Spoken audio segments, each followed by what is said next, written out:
que tu estava dizendo naquela hora ali? Sabe que esses tempos na ABAD o pessoal estava comentando do desafio da comunicação não violenta, né? Que é um papo, é uma onda, sei lá, é uma tendência nas relações em empresas. E a tendência em empresa, mas que deveríamos levar para a vida pessoal, e né? que tem a ver, e é exatamente isso que um dos aspectos, o sujeito que escreve sobre isso é Marshall Rosenberg. Você tem um livro aí, né, que é a comunicação não violenta. Mas a ideia é a pessoa conseguir distinguir, né, o que é uma opinião dela do que é aquilo movido por sentimento na hora de se comunicar, né? E tem várias formas de estruturar esse raciocínio. Eu até estava olhando aqui formalmente, né, tem os pilares, ou 4 pilares, ou uma estrutura de se pensar essa questão, que é muito bacana, me pareceu muito bacana, né? E que diz assim, teríamos nesses pilares, né? 1, a observação, 2, o sentimento, 3, a necessidade e 4, pedido. 4 pilares. 4 pilares. E assim, na observação, né, seria o primeiro passo para conseguir entender a situação. Ou seja, estamos falando de comunicação, de encontro de pessoas, por exemplo, ambiente estressante do trabalho, alguma comunicação, imagino, difícil de fazer, e tem várias formas de fazer. Uma delas é a forma violenta. E a forma não violenta, então, partiria da observação, e nesse momento, né, ele propõe que se deixe de lado, aí é o desafio, o julgamento pessoal, né, preconceito, né? Um pré-conceito. Com ideias prévias ou com históricos prévios da relação, provavelmente, com aquele colaborador ou sim, com aquele isso colega. É o que nos diz aceitação e compromisso, né? Talvez seja nessa linha. Mas, assim, a ideia de segurar, deixar de lado os julgamentos pessoais e partir para uma atitude de observação, né, imparcial, prática, racional. Ok, então segura a comunicação e observa a situação.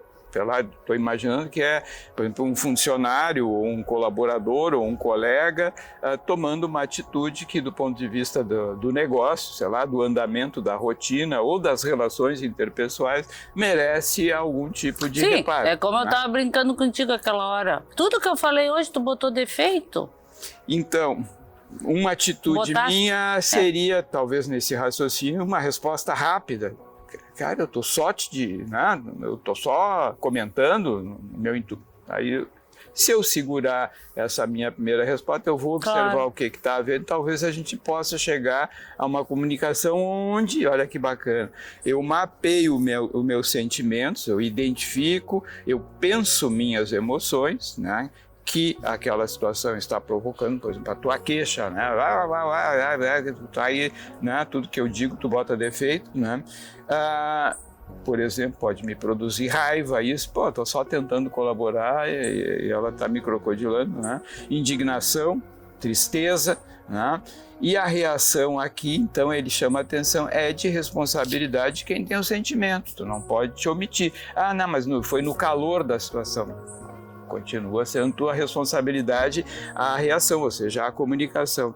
E aí ele propõe num terceiro pilar, né, que a gente tome atenção, cuide, né, das necessidades que essas ações, né, que aquela dinâmica ali está despertando, né, identificando então aí, mais sofisticado eu acho, a conjugação de sentimentos e valores pessoais que estão na pauta, né, para daí gerar um pedido, aí uma coisa prática que eu ainda não entendi muito bem, mas me parece em princípio fazer sentido, que é gerar um pedido concreto. Faça um pedido concreto, realizável, relacionado com aquela situação em questão, com uma linguagem assertiva, positiva, né, e, claro, empática e não hostil, né, para com o espectador, o indivíduo que está ali, né, te provocando aquela situação. Então, examinar a partir da observação, identificar sentimentos, identificar a necessidade, o que está em jogo ali naquele momento, por exemplo, negocial, ou do dia a dia de um negócio em andamento. Sim. E aí delimita um pedido que tu acha, esse dá para encarar, ou seja, uma atitude geral de comunicar o que se quer, conseguir chegar onde se quer e evitando que a explosão de sentimentos torne a relação violenta, né? Para isso, bom, aí tem várias considerações. Ele traz aqui como referência, eu achei muito bacana, Mahatma Gandhi, né? Que é um grande modelo de ter conseguido as conquistas através de uma comunicação mais gentil, mais escuta, mais... Diante de disputas internacionais, de pressões políticas, inclusive internas da Índia, onde a violência era um método, né? E ele teve uma postura perturbadora para o cenário mundial, que ele não era violento. E ele pregava uma ideologia que contaminou o país inteiro, né, a nação inteira, da atitude não violenta, né, de uma resistência, no caso ali, não violenta ao todo uma relação internacional que havia muito penosa para a Índia, né, de submissão, na verdade, né, historicamente, e da qual, em boa parte, a Índia se livrou por esse método de comunicação, sei lá, de resistência, no caso, não violenta, que não é igual à passividade, submissão, né, é responder de forma firme, com seus princípios, transitando pela necessidade do outro que está tentando se impor, sem violência. Mas tu vê que é uma coisa que a gente precisa muito exercitar isso no momento atual, né? Que a gente tem muito pouca... muitas coisas se geram por essa dificuldade de comunicação, né? E era isso que o pessoal lá na BEAD estava comentando, que havia digamos, é uma agremiação, a BEAD, só estou falando da BEAD porque é uma instituição nacional que envolve pessoas de várias disciplinas, de vários interesses, e de vez em quando as pessoas entram em conflito, né? Só que a forma de comunicar essas diferenças, por exemplo, ideológicas, políticas, até quem sabe de convicções técnicas, científicas, pode partir para o discurso violento, que sobe o tom, e aí parece que ninguém tem mais razão, né? É só a violência passa a ser a via, né? E o chamado é assim, tipo, vamos nos comunicar de uma forma não violenta. Está aqui um modelo, é só um modelo para se pensar isso, né? Que existem outras formas que envolvem empatia, o que tu falasse, a aceitação.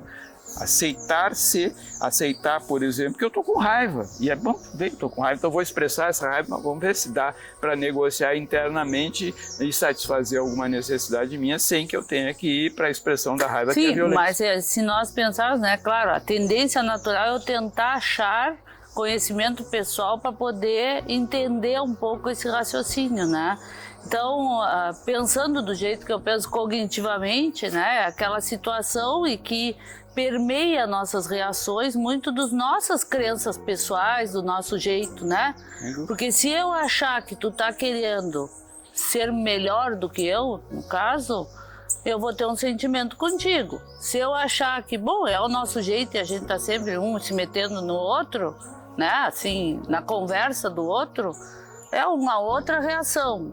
E eu entendi aqui, né, cara, que uma estratégia na comunicação não violenta implica, né, pelos pilares aqui, porque vai precisar um tempo de observação, de adiar, né, a satisfação daquilo que eu quero pôr em pauta, né, porque para observar, pensar meus sentimentos, examinar meus valores envolvidos, né, e poder dar os próximos passos, né, é preciso tempo. Sim. Então, o tempo da comunicação não violenta me parece ser diferente do tempo da comunicação violenta, que é tipo um vômito, né, uma cuspida, né, que é mais ou menos como às vezes as pessoas se comunicam, né, um cuspindo no outro, né?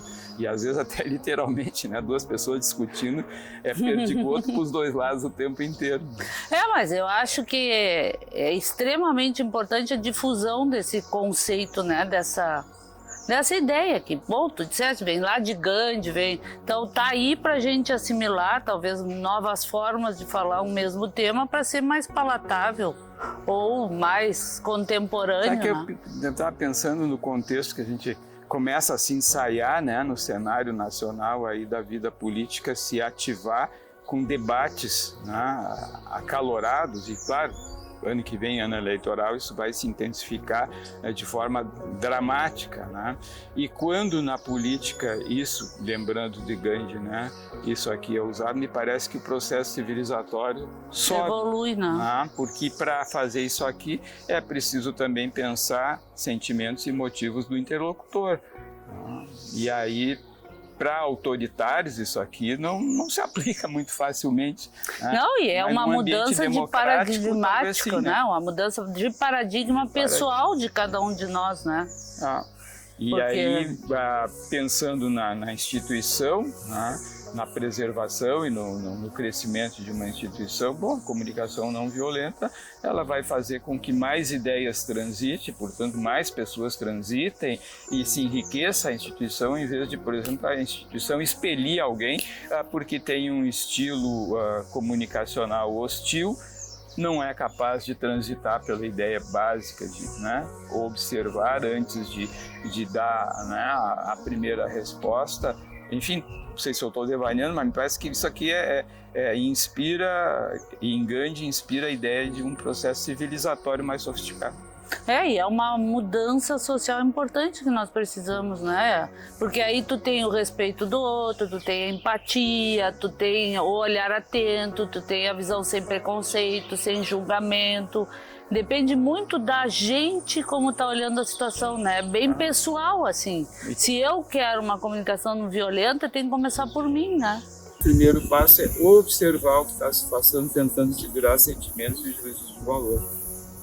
Então é observar, sem julgamento, sem juízo, sem preconceito. Exatamente. Depois, segundo, é o pensamento, o sentimento, né? Examinar seus sentimentos envolvidos, detectar, delimitar a necessidade, o que afinal de contas está em pauta, o que está gerando, né, aquela resposta violenta. E a outra E aí estabelecer dentro dessa lógica, tentando satisfazer a necessidade do momento, algum pedido. Olha, faça isso, faça aquilo. Vamos tentar. Não é difícil, né? Se a gente pensar, tem que ter o exercício, né? Tem que ter a tentativa. Não. Marshall Rosenberg, comunicação não violenta. Me parece que é uma linha de pesquisa que ele tem um grupo selecionado com interesse em seguir levando adiante esse raciocínio, essa lógica. Talvez até se tenha publicações novas onde ele já avança nesse sentido. Mas a linha geral parece fazer sentido. E a BAR é a resistência não violenta do Gandhi. Rendeu benefícios para a Índia. Legal, gostei dela. É uma boa ideia. Comunicação não violenta.